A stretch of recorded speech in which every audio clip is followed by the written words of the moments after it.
Laikinoje sostinėje vyko 9-asis atvirasis Kauno miesto kanų polo čempionatas ir 8-asios Lietuvos jaunių pirmenybės.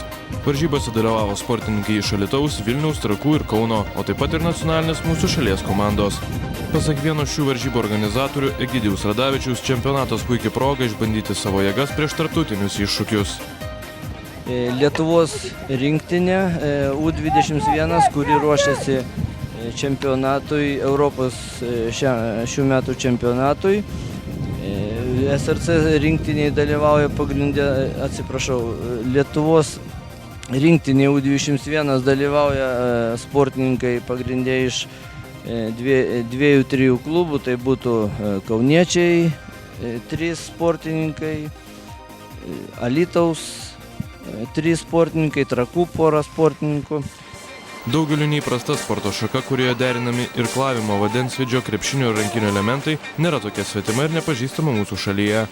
Sporto entuziastai pirmosius žingsnius žengė jau 1988-aisiais, o vėliau prie šakos pionierių prisijungė vis daugiau žmonių.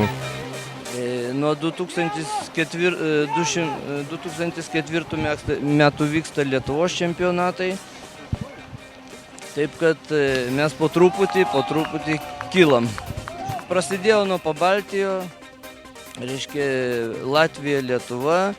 Jeigu kas liečia Tarybų sąjungą, tas atėjo iš Europos, iš tokių šalių kaip Anglija, Vokietija, Prancūzija, kur daug sportuojančių, ten šalyse yra po 150 ir daugiau klubų.